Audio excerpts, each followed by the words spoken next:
नमस्कार, मैं हूं शुम खान। दिन भर की खबरों में सबसे पहले नजर डालते हैं आज के मुख्य समाचारों पर। विधायकों की बातों से शुद्ध नजर आई जिला प्रमुख, कहा मर्यादा में रहे विधायक। भाखड़ा नहर में मिलेगा 1200 क्यूसेक पानी, अप्रैल मई में नहरबंदी संभव। औषधि केंद्रों के सूचना सहायकों की परीक्षा, दिन पर रही गहमा गहमी। कांग्रेस का स्थापना दिवस मनाया, आजादी के लिए संघर्ष को लेकर विकास तक है पार्टी की देन। अब समाचार विस्तार से। भाखड़ा रेगुलेशन कमेटी की बैठक में 2 वरिष्ठ विधायकों की जुबान फिसल गई। बाकी किसी ने तो उन शब्दों पर ध्यान नहीं दिया, लेकिन सदन में मौजूद जिला प्रमुख शोभा सिंह डुड्डी को यह बात अखरी। उन्होंने मीटिंग के बाद मीडिया से यह दर्द साझा किया। जनप्रतिनिधि बन गए लेकिन बोलना नहीं आया, जुबान फिसल ही जाती है। हनुमानगढ़ में भी आज ऐसा ही हुआ। भाखड़ा रेगुलेशन कमेटी की मीटिंग में 2 वरिष्ठ नेताओं की जुबान ऐसी फिसली कि सदन में मौजूद एकमात्र महिला जनप्रतिनिधि क्षुब्ध हो उठी। दरअसल दोनों विधायक मौजूदा व्यवस्था की तुलना कर रहे थे। गहलोत सरकार की बात आते ही उनकी जुबान फिसल गई और वे अमर्यादित बात कह बैठे। हालांकि किसी ने ध्यान नहीं दिया, अधिकारी भी इन बातों से अनजान थे। मामला उस वक्त सामने आया जब जिला प्रमुख शोभा सिंह डुड्डी ने बैठक के बाद मीडिया के सामने दर्द बयां किया। जिला प्रमुख शोभा सिंह डुड्डी ने कहा कि नवनिर्वाचित विधायकों को मर्यादा में रहना चाहिए। सदन में किस तरह की भाषा बोलनी है, इसका ज्ञान होना चाहिए। खास बात है कि जिन विधायकों की टिप्पणी से वे आहत थी, वे दोनों ही सीनियर एमएलए हैं और पूर्व मंत्री भी। जिला प्रमुख ने कहा कि सदन में ऐसी बातें अक्षम्य हैं, इसलिए विधायकों को इन बातों पर ध्यान देना चाहिए। तो पिछले और उसमें जो तुलना हो रही है उस मामले में मैं यही कहना चाहूँगी कि जो आज विधायक हैं, जिस पोस्ट पे बैठे हैं, एक महिला जनप्रतिनिधि भी बैठी है, और जो शब्द इस्तेमाल कर रहे हैं जो कि विधानसभा या संसद में उनको उपयुक्त नहीं मानते, वो इस सदन में आज सभागार में बोल रहे हैं, ये मेरे को अच्छा नहीं लगता है। और मैं चाहूँगी कि वो अपनी भाषा सुधारें और जो उनको पद मिला है उसकी गरिमा रखना उनका कर्तव्य बनता है। और जितने भी हमारे यहाँ पे जितने भी बैठते हैं लोग, उनको उनकी भाषा पे ध्यान देना चाहिए। भाखड़ा नहर में 2 अप्रैल तक 1200 क्यूसेक पानी मिलना तय है। इस आशय को लेकर रेगुलेशन कमेटी की मीटिंग में निर्णय हुआ। मीटिंग में 3 विधायकों सहित जिला कलेक्टर पीसी किशन भी शामिल हुए। भाखड़ा नहर प्रणाली रेगुलेशन कमेटी की मीटिंग कलेक्ट्रेट सभागार में हुई। अध्यक्षता की जिला कलेक्टर पीसी किशन ने। जिला प्रमुख शोभा सिंह डुड्डी, विधायक डॉक्टर राम प्रताप, कृष्ण कड़वा और गुरजंट सिंह सहित संग्रिया पंचायत समिति प्रधान हरदीप शाहपिनी, संग्रिया के पूर्व पालिका अध्यक्ष अशोक चौधरी, नूर नबी भाटी आदि ने भी मीटिंग में शिरकत की। करीब 2 घंटे तक चली मीटिंग में जल संसाधन विभाग के एसई पीएस भाकर ने पानी की उपलब्धता को देखते हुए रेगुलेशन का प्रस्ताव रखा। उन्होंने कहा कि 28 दिसंबर से 2 अप्रैल 2014 तक भाखड़ा नहर में 1200 क्यूसेक पानी उपलब्ध करवाना प्रस्तावित है। उन्होंने 3 अप्रैल से 20 मई तक पीने के लिए 250 क्यूसेक पानी उपलब्ध करवाने की बात कही। आमतौर पर रेगुलेशन से विधायक भी संतुष्ट नजर आए। विधायक गुरजंट सिंह ने कहा कि अभी पानी की जरूरत है, इसलिए किसानों को किसी प्रकार की परेशानी ना हो, इसका खास ध्यान रखा जाना चाहिए। पानी जो करके हम आपके 3 ग्रुप चल सकते हैं, आज जरूरत है एक दफा करके। अगर फिर कोई पानी कम हो, आप जैसे एडजस्ट करो, हमने करे है। इंदिरा गांधी कनाल दे भी करे हमने 15 दिन, तो उसका भी हमने करा। पिछले गड़े परसों नहीं हुए, उसका भी करे हमने। टाइम देख लिया, ये जनवरी में जाके हमने उनके 3 ग्रुप कर दिए, 16 दिन बाद अप्रैल में उसकी जाके फिर हमने बढ़ा दिया। उसके 15 दिन बाद 2-4 ग्रुप हो जाएंगे। और थोड़ा सा आप जोर कोशिश करोगे तो 2-3 ग्रुप चला के इसका एडजस्ट कर दो, ये हो जाए तो ठीक रहेगा। मेहनत करोगे तब होगा। यानी भी ऐसी साहब, ये आपकी जिम्मेदारी है, आपकी जिम्मेदारी है। आज से आप कहते हैं आपकी जिम्मेदारी, आप यहाँ लोकल ऐसे हो हमारे, ये तो रेगुलेशन करके बस इतना ही इनका काम रेगुलेशन करना। जाएंगे नहीं कहीं पे, रहेंगे तो यही अभी जवाब दे उनकी डॉक्टर साहब कृषि विभाग के डिप्टी डायरेक्टर डॉक्टर उदय भान ने कहा कि यूं तो फसलों को जनवरी में अधिक पानी नहीं चाहिए, फिर भी अगर पाला पड़ने लगे तो थोड़ी जरूरत महसूस होगी। इस लिहाज पानी का प्रबंध जरूरी है। किसान प्रतिनिधियों ने डिप्टी डायरेक्टर की बातों का समर्थन किया।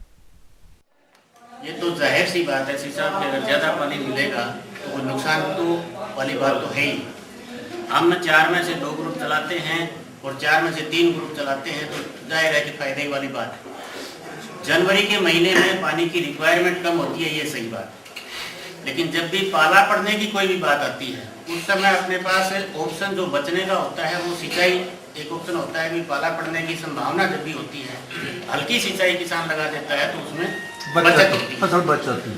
और वो जाहिर है जब ज़्यादा पानी मिलेगा तो उनको अवेलेबल पानी होगा तो हल्का पानी लगाने की कोशिश होगी। 1200 जो मिल रहा है उसमें ठीक है, काम चल जाएगा पूरा ही पूरा, लेकिन अगर एक्स्ट्रा पानी उसको लगाने की नौबत आई वो उसके पास नहीं होगा। जो एक तकनीकी सिफारिश भी है कि पाला पड़ने की संभावना हो तो पानी लगा दे, तो उसका एकमात्र फायदा। बाकी तो केमिकल तरीके हैं वो उतने इफेक्टिव नहीं होते जितना कि पानी रहता है। दूसरी बात ये थी, हमने परसों भी आपसे निवेदन किया था कि जो 2 अप्रैल तक का आपने दिया है, इसको उस दिन भी हमने रिक्वेस्ट किया था कि ये जो 1 वीक अगर बढ़ जाए तो हमारे जो लेट बिजाई करने वाले किसान हैं कम से कम 25-26 हज़ार हेक्टेयर अकेले भागड़ा में जाएगा, उन लोगों को कुछ सहारा मिल जाएगा। 1 हफ्ते का सहारा मिल जाएगा। 1 हफ्ते का, जस्ट 8 दिन भी बढ़ जाएंगे, 10 अप्रैल तक हो जाता है तो हमारा मतलब समझो नाका निकल जाता है। वरना लास्ट में जाकर के हम खिंच जाते हैं थोड़े से थोड़े, हमारी फसल टेम्परेचर बढ़ जाता है। ये पॉसिबल हो वो तो आप बताएंगे, अगर हो तो ये किसान के हित में होगा, उनके जो लगभग 25-30 हज़ार हेक्टेयर वाले देरी से बिजान करने वाले किसान। डॉक्टर राम प्रताप ने अधिकारियों को झिड़की देते हुए कहा कि हाई कोर्ट की रूलिंग को समझने की जरूरत है, इससे उनका ही फायदा होगा। ये नहीं कर सकते, हाई कोर्ट की रूलिंग है आपके पास, हाई कोर्ट की कोर्ट हाई कोर्ट कि आपके कार्य क्षेत्र से बाहर यहाँ फैसले जो कोर्ट उसके लिए कैपेबल नहीं है वो कोर्ट उनको सुन रही है। कभी ये वहाँ पर कॉम्पिटेंट नहीं है, not at all. High court की डायरेक्शन है, हाई कोर्ट की, इनको पता है सारा कुछ। ये तो हर जवाब देते थे उसके अंदर। बैठक के बाद विधायक गुरजन सिंह और डॉक्टर राम प्रताप ने कहा कि मीटिंग बेहतरीन माहौल में हुई।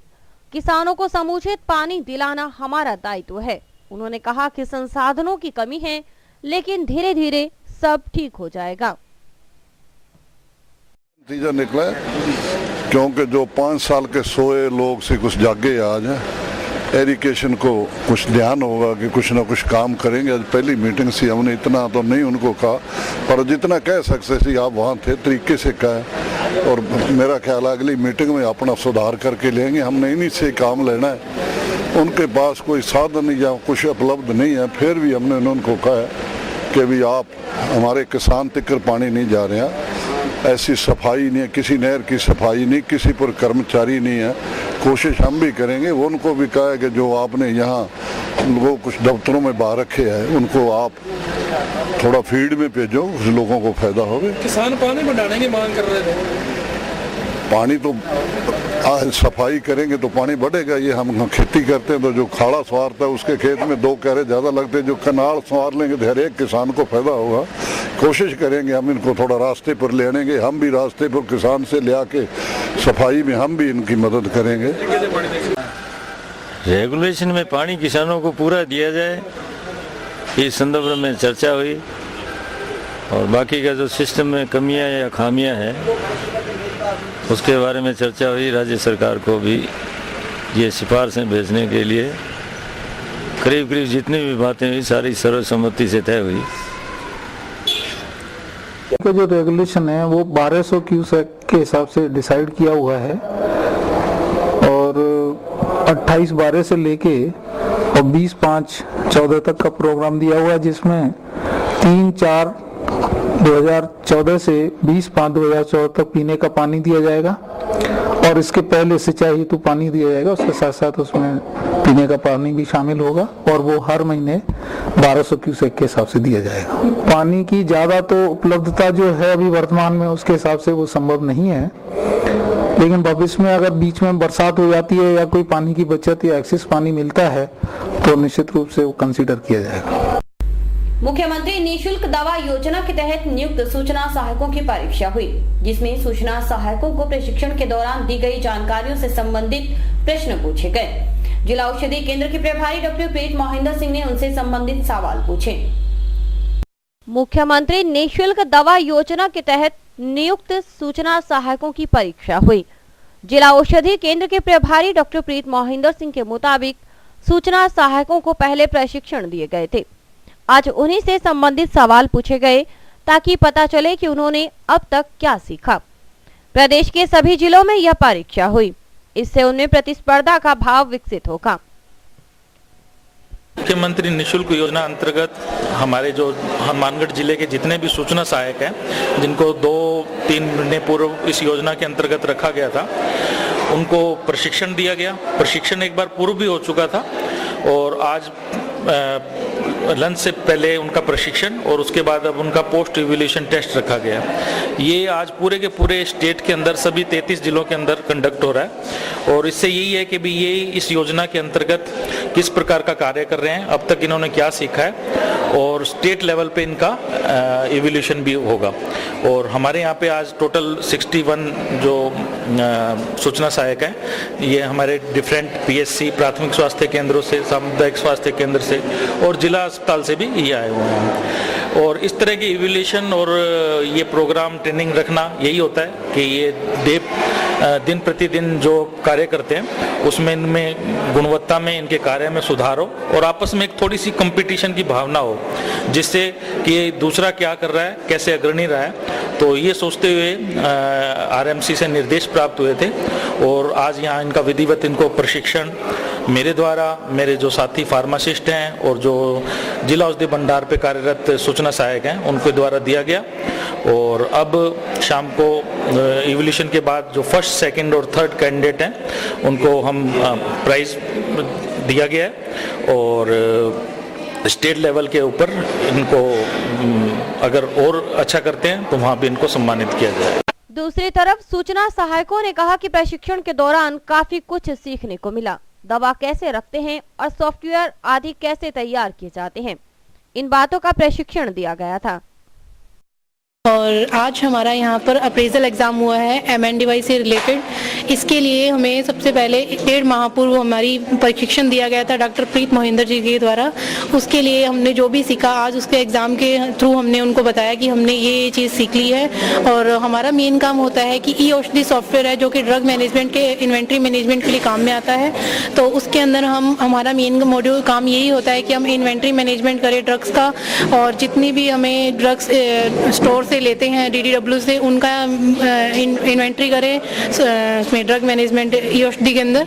एंड उसके अलावा हम टाइम टू टाइम एनी भी reports that are required by DDW और RMSE then we generate that reports. हमें 3 महीने पहले यहाँ पे प्रशिक्षण दिया गया था कि दवाइयों को कैसे रखना है, कैसे रखरखाव करना है और पेशेंट लोगों तक कैसे वो पहुँचानी है।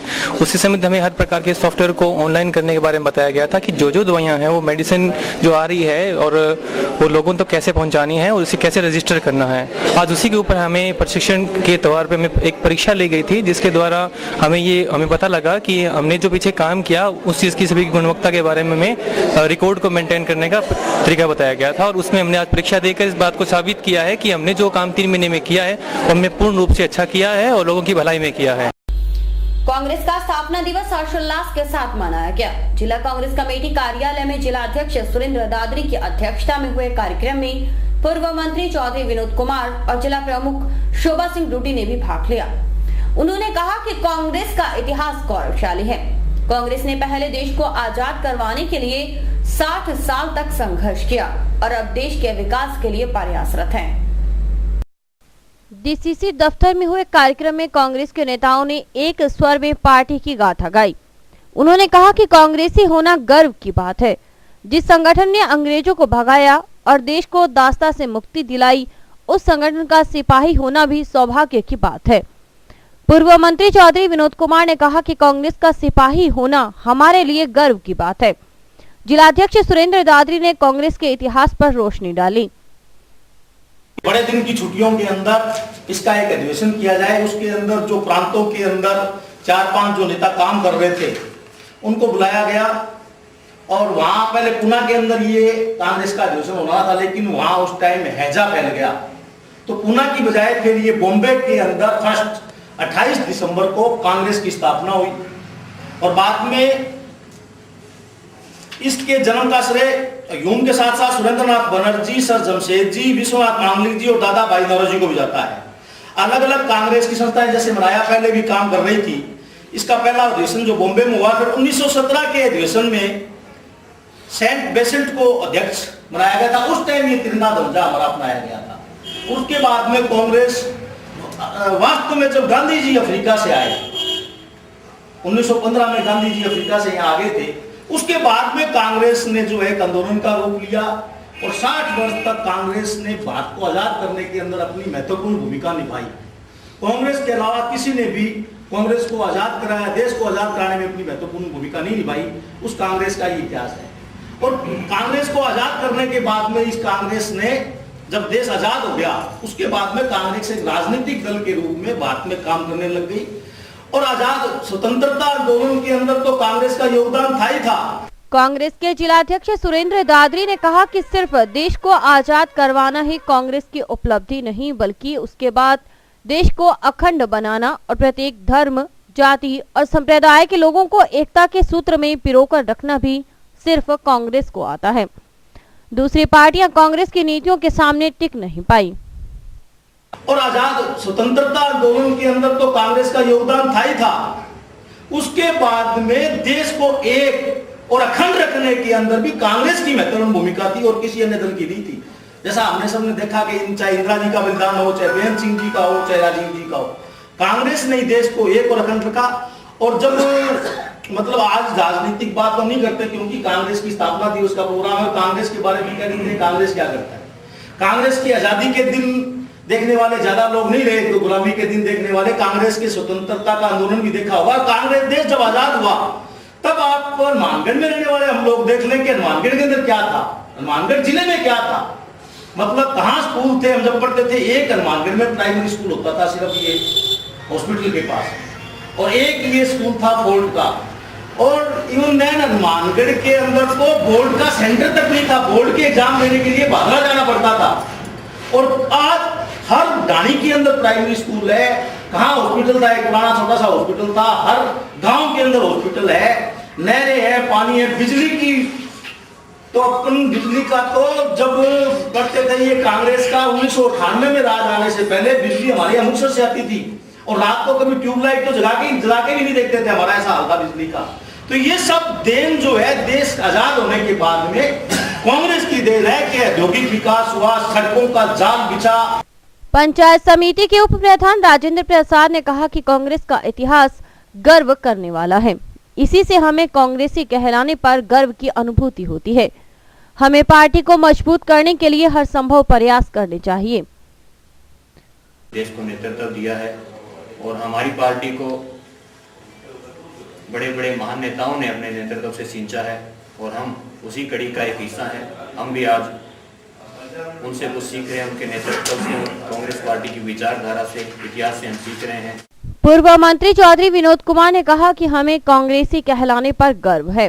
कांग्रेस ने पहले तो देश को आजाद करवाया, फिर विकास के लिए प्रयास किए। परिणाम सामने है कि आज भारत दुनिया के अग्रणी देशों में शुमार है, जबकि एक साथ आजाद होने वाले पाकिस्तान की हालत सबके सामने है। यह सब कांग्रेसी शासन के कारण संभव हुआ। और मुझे बड़ा फख्र है कि हम एक ऐसी पार्टी के सिपाही हैं, सदस्य हैं, जिस पार्टी ने देश को आज़ाद करवाया। जब देश गुलाम था तो यहाँ हिंदुस्तान के अंदर कपड़े सीने वाली सुई भी यहाँ नहीं बनती थी और लोगों की जो जहनी हालत है, आज 65 साल के अंदर देश आज़ाद हुए हैं और आप देख रहे हैं कि आज हिंदुस्तान दुनिया के अंदर सबसे आगे जाने वाला देश बन रहा है और शक्तिशाली देश बन रहा है। तो पार्टी को आगे बढ़ाने के लिए और मजबूत करने के लिए निष्ठावान कार्यकर्ताओं की जरूरत है। जिस पार्टी के अंदर जितने भी निष्ठावान कार्यकर्ता होंगे वो पार्टी मजबूती से आगे बढ़ेगी। तो जैसे भी प्रधानमंत्री कह रहे थे कि जीत आपको मायना नहीं रखती, लेकिन जो सिद्धांत है हमारे पार्टी के, उनका किसी पार्टी से कोई मुकाबला नहीं है। चाहे देश को संगठित रखने की बात है, आज हिंदुस्तान एक ऐसा देश है जहाँ हर प्रदेश की अलग तरह की है। एक राजस्थान है, आप देख लो, एक जिले से दूसरे जिले का भाषा के अंदर अंतर है, पहनावे के अंदर अंतर है, रहन सहन के अंदर अंतर है, और ये अनेक फूलों का जो है एक गुलदस्ता है, इसको साथ रखना एक बहुत बड़ी बात है। तो ये मैं समझता हूँ कि कांग्रेस पार्टी है जिसने सारे देश को रखा। जिला प्रमुख शोभा सिंह डुड्डी ने माना कि मौजूदा वक्त थोड़ा विकट है, लेकिन इससे निराश होने की जरूरत नहीं है।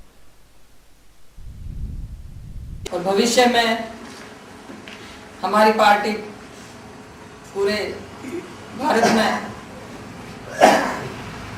खूब जोश और चमक के साथ वापस उभरे।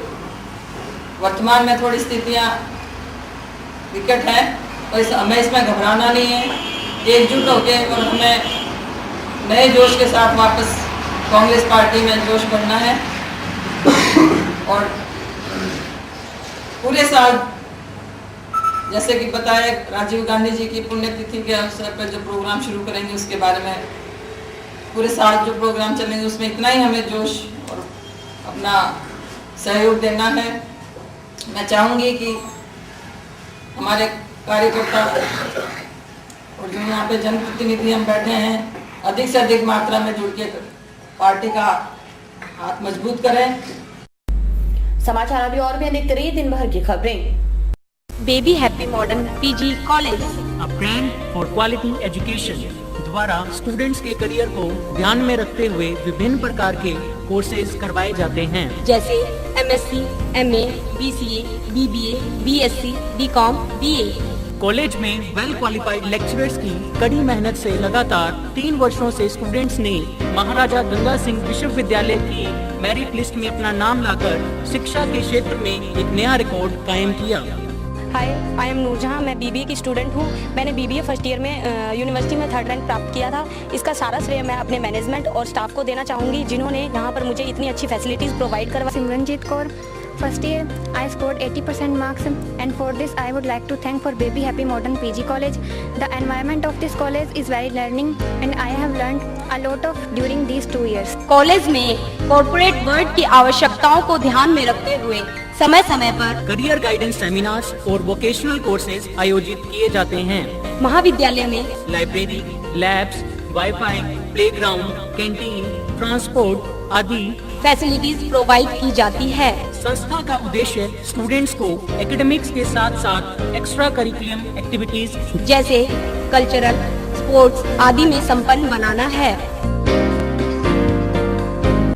हमारे यहाँ पर आपको आकर्षक कीमतों पर 32 इंच LED, LCD टीवी उपलब्ध हैं। डीजी वर्ल्ड के शोरूम पर आपको आकर्षक brand Videocon, Sansui, Kelvinator, Electrolux, Philips, Panasonic, Kenstar आदि के होम एप्लायंसेस मिलेंगे।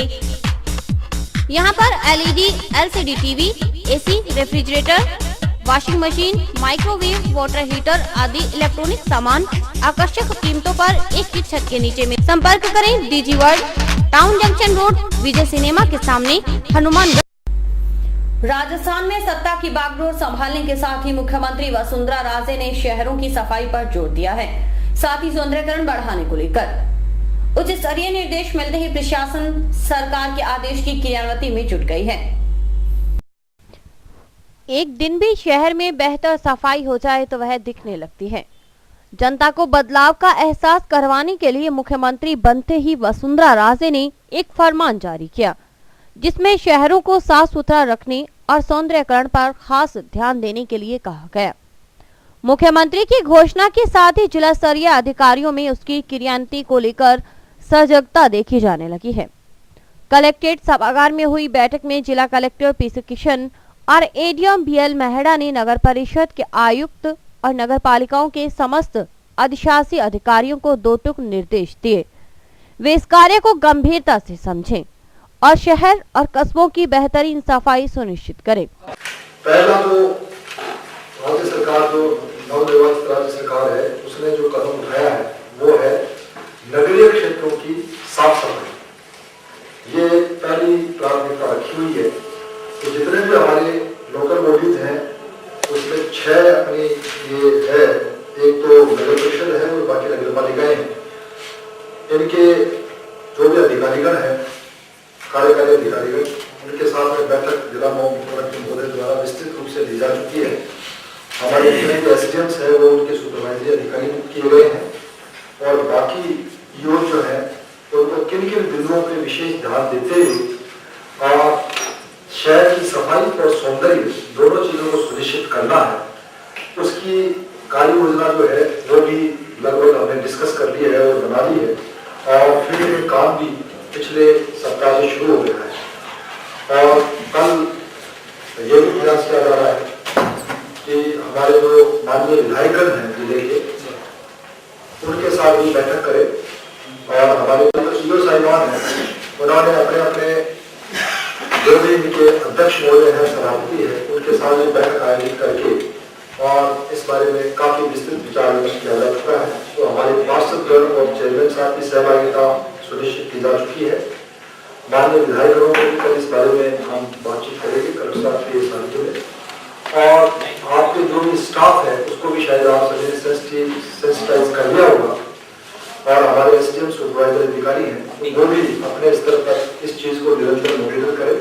डेली इसकी रिपोर्टिंग भी जाएगी और हम ये चाहते हैं, जिला कलेक्टर महोदय की मंशा है कि जो ये हमें अवसर मिला है इसमें इस तरह से कार्रवाई की जाए कि यह जो स्वच्छता है ये एक प्रकार से लोगों की भी आदत बने और अपनी भी मेथोडोलॉजी इस तरह से हो जाए कि कंटिन्यूस रूप से आपको बहुत ज्यादा एफर्ट्स नहीं करना पड़े और वो चीजें जो है वो सफाई की निरंतर चलती रहे।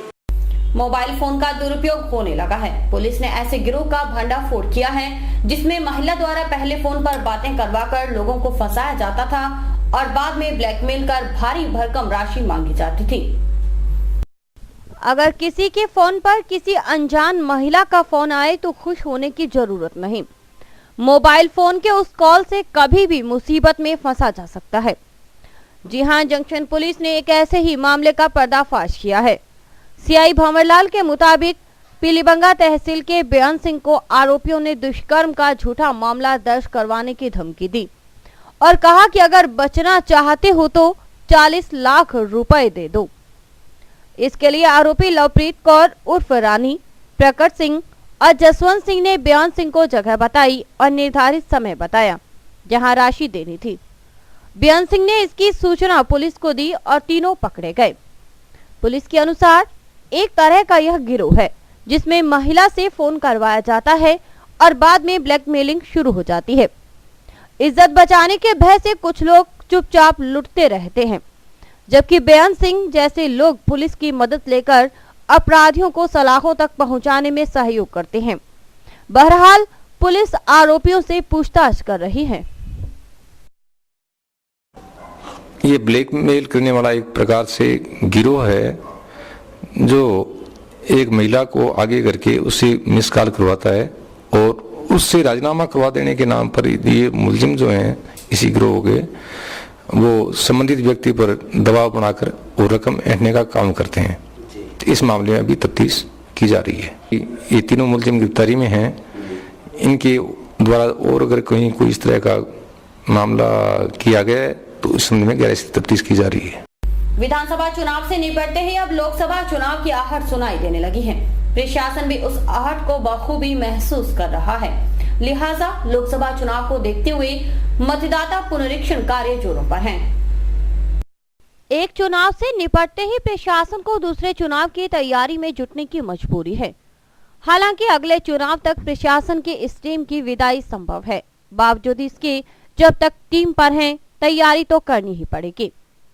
अप्रैल आखिरी सप्ताह अथवा मई प्रथम सप्ताह तक लोकसभा चुनाव संभव है। ऐसे में मतदाता सूची में नाम जुड़वाने और पुनरीक्षण का कार्य जोरों पर है। बूथ लेवल अधिकारियों को मतदान केंद्रों तक पूरा टाइम देने के लिए कहा गया है ताकि कोई भी आवेदक खाली हाथ न लौटे। कलेक्ट्रेट सभागार में हुई बैठक में जिला निर्वाचन अधिकारी पीसी किशन, उप जिला निर्वाचन अधिकारी बीएल मेहड़ा, रिटर्निंग अधिकारी करतार सिंह पूनिया, सुनीता चौधरी, बीरबल सिंह, होशियार सिंह और हर्षवर्धन सिंह आदि मौजूद थे। बीएल मेहड़ा ने कहा कि कोई भी बालिग अथवा महिला मतदाता सूची में नाम शामिल करवाने से वंचित न रह जाए।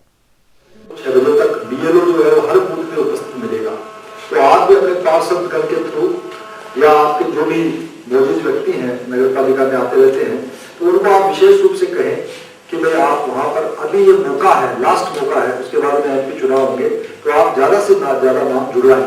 विशेष रूप से महिला मतदाता और युवा मतदाता जिनकी उम्र 18 और 19 की हो गई है, जिनकी 18 साल 1 जनवरी 2014 को होगी, अभी आज नहीं हुई है तो भी आप उनका नाम जोड़ सकते हैं। तो 1 जनवरी 2014 को जो 18 साल का होने जा रहा है, वो स्त्री हो या पुरुष हो, उसका नाम वोटर लिस्ट में जोड़ा जाएगा। तो हमारा हर बीएलओ बैठा हुआ है और वहां पर आप विशेष रूप से इस पर ध्यान दें। स्पेशल डेट्स हैं ये जो इसमें राजनीतिक दलों के प्रतिनिधियों से भी कहा गया कि बूथों पर जाकर आवेदकों का सहयोग करें। उप जिला निर्वाचन अधिकारी बीएल मेहड़ा ने कहा कि फरवरी आखिरी सप्ताह तथा मार्च प्रथम सप्ताह तक आचार संहिता लागू हो सकती है। ऐसे में काम में तेजी लाने की जरूरत है। प्रतिनिधिगण है उनको पता ही है कि लोकसभा के चुनाव जो है वो निश्चित रूप से समय पे होंगे और फरवरी के लास्ट में हो सकता है आचार संहिता लग जाए, और फरवरी लास्ट नहीं है तो 1-2 मार्च को निश्चित रूप से लगना ही लगना है, जिस तरह की अपना गठन हो रहा है। तो उसमें इनसे यह अनुरोध रहेगा कि आप भी अपने जो भी है, एक तो जो भी पॉलिटिकल पार्टीज के कोई प्रतिनिधि यदि यहाँ आए हैं, 1-2 आ गएगा, आप कौन से पार्टी से? बीजेपी से, तो आपके बूथ लेवल के जो एजेंट्स करते हैं वो हमारे पास में शायद हो सकता है कि कुछ पूरे नहीं हो, तो आप तो जितने हमारे पोलिंग बूथ आज की तारीख में हैं 1150 के लगभग 1147, तो उनके ऊपर हर एक बूथ के ऊपर एक आपका आदमी जो है वो खुद उनको भेजो। और कल 27 तारीख है तो आप तो कल ही उनको आदेश कर दो, 28 तारीख है, 29 तारीख को वहां जाके जिनके भी 5, 7, 10, 20 आदमियों के नाम बचे हुए हैं या किसी का आपको शिकायत है नाम काटने की, ऑब्जेक्शन करना है, तो वो आप वहां जाकर के वो काम करवाएं। एडीएम बीएल मेहड़ा ने अधिकारियों से कहा कि वित्तीय वर्ष समाप्त होने में महज 3 माह बचे हैं।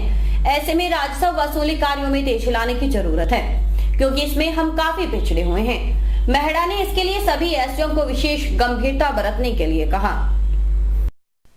अतिरिक्त जिला कलेक्टर बीएल मेहड़ा ने कहा कि राजस्व संबंधी प्रकरणों के निस्तारण के लिए नियमित मॉनिटरिंग करने की जरूरत है।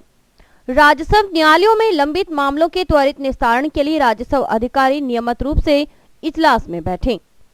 कलेक्ट्रेट में आयोजित राजस्व अधिकारियों की जिला स्तरीय बैठक की अध्यक्षता करते हुए एडीएम ने कहा कि राजस्व वसूली के चालू वित्तीय वर्ष को ध्यान में रखते हुए बकाया लक्ष्यों को समय रहते 100% अर्जित करने का प्रयास करना चाहिए।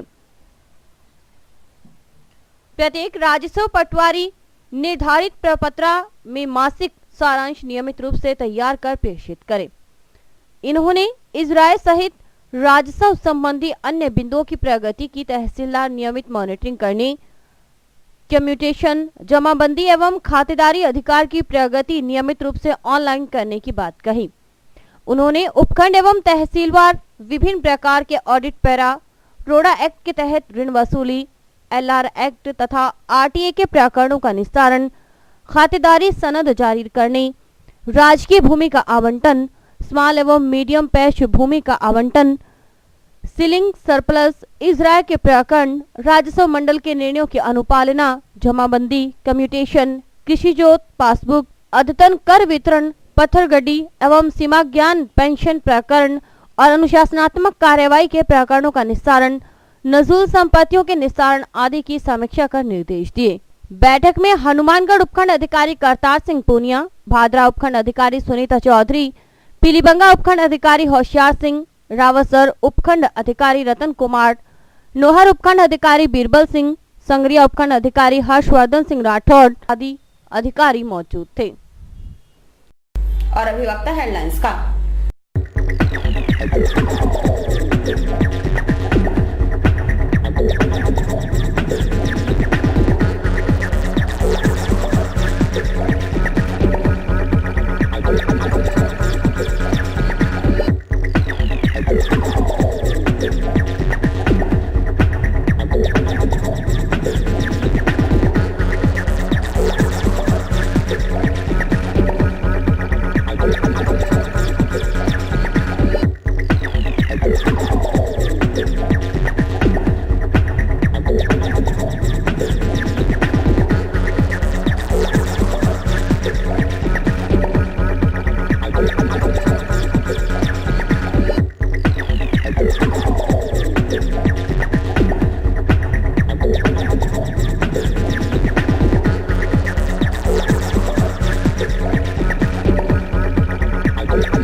नगर परिषद में सब कुछ चलता है, भ्रष्टाचार का अड्डा बन चुकी है नगर परिषद। यह बात आम आदमी तो कहता ही था, लेकिन सभापति सुरेंद्र कौर भी अब इस बात को मानने लगे हैं। लेकिन उन्होंने दो टूक कहा कि ईमानदारी के साथ कोई समझौता नहीं होगा, भले ही कोई भी कीमत चुकानी पड़े।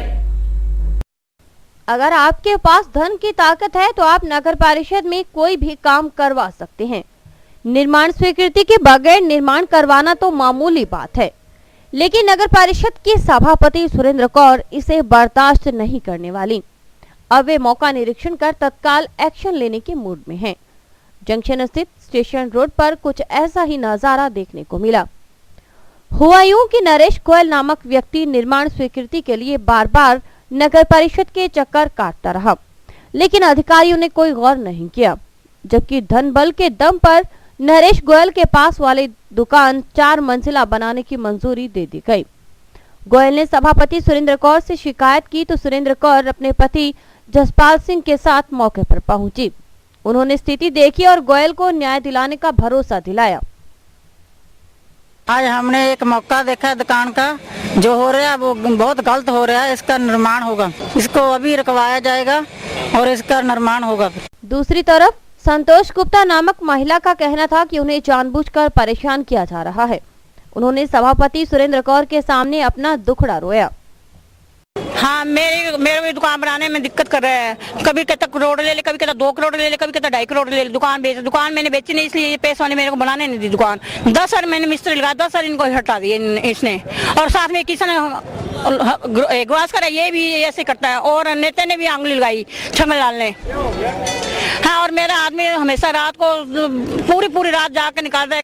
उधर सभापति सुरेंद्र कौर के पति जसपाल सिंह ने स्वीकार किया कि नगर परिषद में कुछ अधिकारी गड़बड़ झाला करते हैं, वहीं कुछ अज्ञानतावश गलतियां करते हैं। ऐसे अफसरों से बात की जाएगी और सुधरने के लिए कहा जाएगा। 7 विधानसभा चुनाव में पराजित होने का दर्द भी उनकी जुबान पर आ गया और उन्होंने कहा कि चुनाव के दौरान हमने जनता को सारी आशंकाओं से अवगत करवा दिया था, लेकिन जनता ने ही बात नहीं मानी और आज परिणाम सामने है।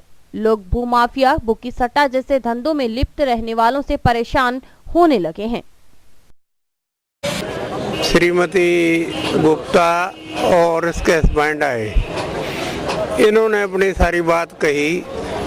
मैं और सभापति ऑफिस में थे, अब भी सभापति साथ ही हैं, गाड़ी में बैठे हुए हैं। तो इनकी व्यथा सुन के हमें ऐसा लगा भी कुछ ना कुछ कहीं ना कहीं कोई ना कोई भूमाफिया का रोल है।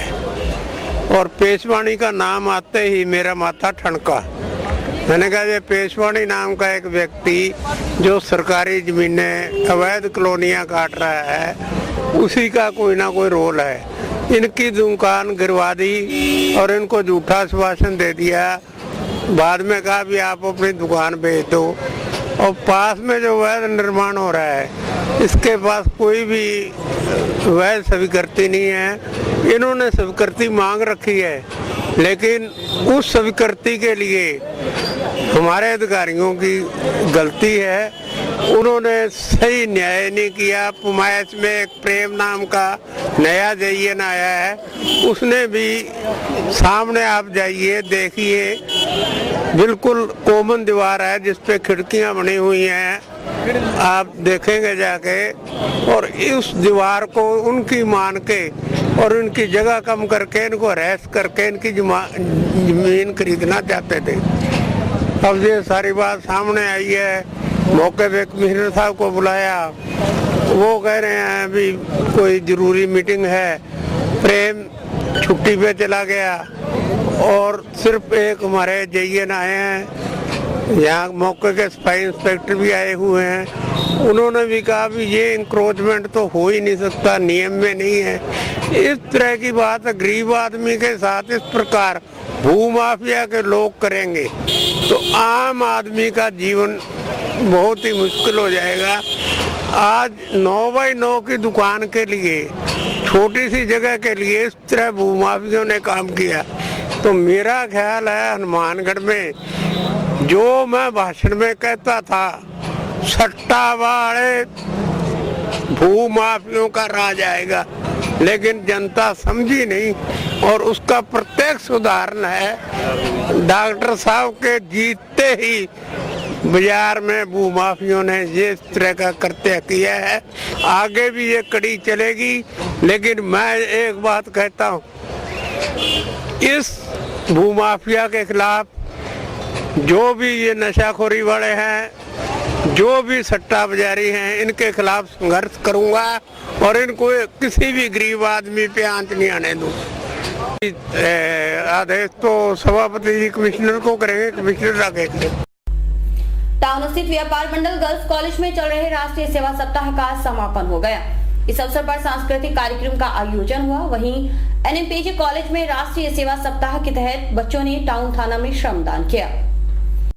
व्यापार मंडल गर्ल्स कॉलेज में चल रहे 7 दिवसीय राष्ट्रीय सेवा सप्ताह का आज सांस्कृतिक समारोह के साथ समापन हो गया। कार्यक्रम के मुख्य अतिथि बालकृष्ण गोल्यान, सतीश कुमार, वीरेंद्र सारस्वत, विनोद गुप्ता व प्राचार्य बीएल सहू उपस्थित थे। कार्यक्रम की शुरुआत दीप प्रज्वलन के साथ हुई। इस अवसर पर कविता, सामूहिक नृत्य, एकल नृत्य, प्रश्नोत्तरी, 3 टांग दौड़ आदि में छात्राओं ने बढ़ चढ़कर भाग लिया। कार्यक्रम में शिविर के दौरान उत्कृष्ट कार्य करने वाली छात्राओं को सम्मानित किया गया।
राष्ट्रीय सेवा योजना में भाग लेके जो कुछ नया सीखा है, इसमें सेवा ही है, हाथ से काम करना। कैसे आपको पूरी दुनिया में जो सिस्टम है वो हाथ से काम करने का है कि हम बाहर जाते हैं तो देखते हैं कि कोई एक दूसरे को काम नहीं कहता है, सभी लोग हाथ से काम करते हैं, अपनी सफाई खुद करते हैं, अपने बर्तन साफ स्वयं करते हैं। तो इस जो 7 दिन के शिविर है, इसमें अपने हाथ से आपने अपना बाग है, बागवानी है, सफाई व्यवस्था है, इस तरह का इसके अंदर योगा भी होता है ताकि शरीर स्वस्थ रहे। राजकीय एनएमपीजी कॉलेज में चल रहे राष्ट्रीय सेवा सप्ताह के तहत छठे दिन छात्रों ने टाउन थाना में श्रमदान किया। छात्रों ने टाउन थाना परिसर में अस्त-व्यस्त खड़े वाहनों को सही किया और साथ ही परिसर में पौधारोपण किया। इसके बाद छात्रों ने थाने की कार्यप्रणाली को भी समझा। हनुमानगढ़ टाउन एनएम कॉलेज के प्रिंसिपल साहब श्री श्रवण सिंह जी के निर्देशन में और उनके द्वारा भेजी गई माड़ूराम के निर्देशन में एनएसएस की टीम द्वारा पुलिस थाना परिसर में आई। सभी बच्चों ने थाने में मोटरसाइकिलों को इधर उधर पड़ी उनको एक कतारबद्ध किया और अन्य वाहन उनको भी कतारबद्ध कर थाने में सुव्यवस्थित तरीके से उनको जचाया। इस गवर्नमेंट एनएमपीजी कॉलेज से एनएसएस के स्वयं सेवक हैं। हमने हमारे आज कैंप का छठा दिन है। हम यहाँ टाउन के पुलिस थाने में पहुँचे, यहाँ पे अपनी सेवा दी है और हमने यहाँ की जो काम हमें बताए गए उनको पूरा किया, पौधारोपण किया है, उनमें पानी डाला है, गाड़ियों को इधर उधर व्यवस्थित ढंग से लगाया है तथा हमने थाने के बारे में पूरी जानकारी प्राप्त की है। और इसी के साथ समाचार समाप्त हुए। रोजाना देखते रहिए समाचार। नमस्कार।